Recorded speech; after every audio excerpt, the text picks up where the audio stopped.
विक्रांत जी, प्रयागराज से। राधे राधे। राधे राधे महाराज जी। महाराज जी, संसार में किसी के द्वारा आपकी गलती ना होने पर भी किसी के द्वारा आपको उसकी सजा दिलाई जाती है, तो ऐसे इंसान को सफाई देनी चाहिए, या यदि सफाई ना दे तो अपने अंतर्मन में उठते द्वंद को कैसे शांत करें? आज अपना कहीं न कहीं कोई अशुभ प्रारब्ध है जो अपने को गिराना चाहता है पूर्व का। जैसे जिस पॉइंट पे आपकी निंदा हो रही है या आपको गिराया जा रहा है, उस पॉइंट में आप बिल्कुल करेक्ट है, लेकिन सत्य मानिए ये कोई प्रारब्ध भोग हमारा पूर्व का पाप का कर्म है जो मुझे दंड दे रहा है। अगर वो मुझे दंड ना दे तो अंदर द्वंद ना चले, अंदर भी जलो और बाहर भी उसका कष्ट हो, क्योंकि कोई ऐसा पाप है जिसका दंड नहीं मिला और वो आके हमें गिरा रहा है। तो इसमें हमें अंदर से विचार करना चाहिए कि मेरा ही प्रारब्ध है। अगर आपका प्रारब्ध नहीं होगा और आपको कोई नीचा दिखाना चाहे, पूरा षड्यंत्र रच ले, तो आपके अंदर खुशी रहेगी। वो प्रारब्ध ना होने के कारण आपका कोई अपराध भी नहीं और पूर्व अपराध भी नहीं है, और ऐसे हृदय जलेगा और द्वंद होगा कि मैंने तो पाप किया नहीं है, मैंने गलती की नहीं, और आपको नीचा देखना पड़ेगा। यदि वो पाप है तो आप बिल्कुल पूरी सफाई पेश कीजिए, फिर भी आपको नीचा देखना पड़ेगा। तो वो ये जान करके भोग लेना चाहिए कि मेरा ही कोई पूर्व प्रारब्ध है, और अगर नहीं है तो आप मौन रहिए, अपने आप प्रकाशित हो जाओगे। आपको सफाई देने की जरूरत नहीं पड़ेगी, अपने आप सामने वाले को भगवान नीचा दिखा देंगे जो आपको नीचा दिखाना चाहता है। पर कभी कभी ऐसा होता है कि जैसे कई हमने पाप किए, जैसे बहुत जन्मों में बहुत से पाप हो जाते हैं, ना उस कानूनी दंड मिला और ना भागवतिक दंड मिला, तो वो पाप वैसे सुरक्षित बढ़ता रहता है और हमको ऐसी जगह फंसाता है जहां हम निरपराध होते हैं, पर वो होता हमारे पाप का दंड है। एक सज्जन पुरुष रहते थे, तो उनके घर के सामने एक स्वर्णकार का मकान था। वो अपने मकान में ही दुकान रखे हुए था स्वर्णकार की, तो उसका बहुत बेईमानी का स्वरूप था। और वो उनके पास जब रात्रि में गश्त देते आते तो दो सरकारी कर्मचारी उन्हीं के पास बैठते, खाते पीते, रात में वहीं शयन करते। अब उनको धीरे धीरे मित्रता हो गई, राज कर्मचारियों को पूरा पता चला कौन से बाक्स में कहाँ क्या रहता है कैसे। अब उनका मन खराब हुआ राज कर्मचारियों का कि अगर इसकी हत्या कर दी जाए तो इसका इतना धन, तो उन्होंने ऐसा कर दिया। और वो बाक्स लेकर निकल रहे थे कि वो अच्छा आदमी जो सामने रहता था मकान में, उसने देखा, तो उनका इसका मतलब है तुम कुछ गड़बड़ करके आ रहे हो। तो उनका देखो, हम तुम्हें बॉक्स में जितना है इसका आधा दे देंगे, चुपचाप अपने घर वापस चले जाओ, हम लोग भी चुप चले जाएंगे, फिर सुबह आके हम सब बना लेंगे। तो उसने कहा ऐसा नहीं होने देंगे, हम हल्ला मचाते हैं। उसने हल्ला मचा दिया, और राजकीय कर्मचारी उनको गणित सब पक्की होती है, और जो ही हल्ला मचाया सो ही उन्होंने पकड़ लिया उसको और बॉस उसके नजदीक रख दिया और कहा हमें पता है तू मार के आ रहा है और बचने के लिए नाटक कर रहा है। अब पूरी समाज में ये बात फैला दी कि इसने स्वर्णकार को मारा और ये बाक्स ले जा रहा था, हमने पकड़ा इसलिए इसने हल्ला मचा दिया। पूरा केस उल्टा हो गया और सबको 100% समझ में आया ऐसा ही है। किसी को वो चिल्ला चिल्ला के कह रहा है लेकिन उसकी कोई बात नहीं सुन रहा।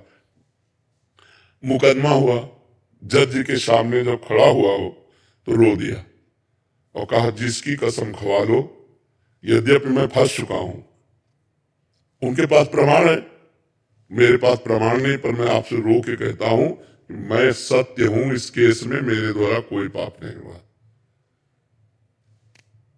जज ने कहा कि ठीक है, इसका हम प्रमाण निकलवा लेंगे।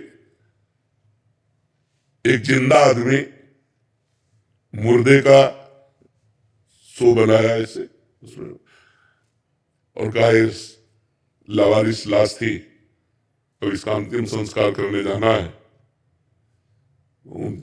राज कर्मचारियों को भी आदेश किया, 2-4 लोगों को और कहा आप पीछे रहिए, एक तरफ उसको भी पकड़ाया जो मुजरिम था।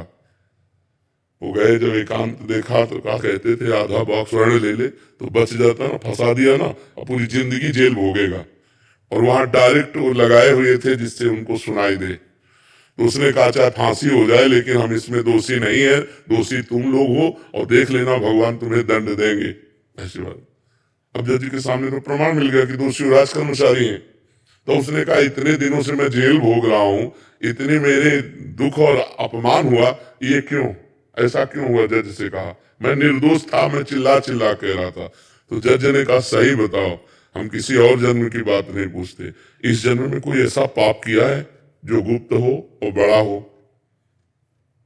तो उसने कहा हाँ, हमारी एक प्रेमिका थी, हमारा मनमुटाव हुआ, वो हमारे ऊपर प्रहार किया, हमने ऐसे प्रहार किया तो हम चाहते नहीं थे, लेकिन वो मृत, तो फिर हम अपने घर में ही गाड़ दिया। तो बोले देखो, वो पाप का दंड इस रूप में तुम्हारे आया। जो गुप्त पाप हमसे हो जाते हैं, जिनका ना सरकारी दंड मिलता है ना भागवतिक दंड मिलता है, जैसे भीष्म पितामह जी 6 महीना बाणों की सजा पर है, वो कह रहे प्रभु इस जन्म में तो बाल ब्रह्मचारी आपकी भक्ति करने वाला, कोई दोष नहीं, फिर 6 महीना बाणों की सजा पर, और मैं कई जन्मों तक देख रहा हूं, भगवान ने कहा 100 जन्म के बाद का ये पाप है। तो हम लोगों के बहुत जन्मों के पापों का क्रम चल रहा है। जैसे 11 वर्ष से बाबा जी हैं, भगवान के मार्ग में चल, दोनों किडनी फेल है। अब क्या है, ये पूर्व जन्म का कोई पाप है जो हमको दंड दे रहा है। तो अब इस जन्म का जो भजन है वो हमारी व्यवस्था की हुई है कि हमारा भजन भी चल रहा है, और बिल्कुल अगर हम संसार में होते तो क्या दुर्दशा होती, और भगवान में है तो न पैसे की चिंता है न डॉक्टर की चिंता है। ये क्यों है? ये भगवान की शरण में तभी तो है ना।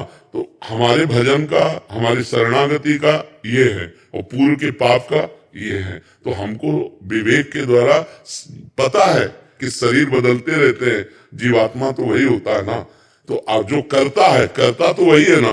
मान लो वर्दी बदल जाए, आप पैजामा कुर्ता में आ जाओ, आप पैंट शर्ट में आ जाओ, आप किसी भी तो आप ही है ना। तो अगर दंड या अच्छा काम किया तो पुरस्कार या तिरस्कार आपको ही मिलेगा, कपड़े से कोई मतलब नहीं होता। तो ये कपड़ा है, पुरुष का कपड़ा है, स्त्री का कपड़ा है, पशु पक्षियों का कपड़ा है। ये वसांश जीर्णाम यथा विहाय, गीता में भगवान ने कहा। तो ये शरीर हमारा नया है, लेकिन हम बहुत पुराने हैं। अनेकों जन्मों से हम कर्म करते चले आ रहे, हमें धैर्य पूर्वक रहना चाहिए, और भगवान से प्रार्थना करनी चाहिए कि हमें इतना साहस दो। माना कि मेरा ही कर्म कोई होगा, पर मुझे इतना साहस दो कि मैं बिना विकार के अंदर से सह जाऊं और आगे बढ़ूं। और नाम जब करते हैं महाराज ऐसे तो नहीं करता, नहीं करना पड़ेगा, मनुष्य जीवन व्यर्थ हो जाएगा। नाम जब, ये पद कितने दिन रहेगा, विचार करो, ये शरीर कितने दिन रहेगा। पूर्व में पुण्य भी बनाना, तो आप ऐसे पद पर आए, आप हमारे भारत की सेवा में हैं। अब आपको ऐसा बनना चाहिए कि इससे भी आगे पद है ना, कि अगर हमारा मनुष्य जन्म हो तो हम भारत के उन पदों पे पहुंचे जिससे हम अधिक से अधिक समाज की सेवा कर सके। कभी भी भय या प्रलोभन से किसी निर्दोष को दंड मत देना, और दोषी को बख्शना नहीं। इसी कर्तव्य की पूजा को भगवान को समर्पित करना और नाम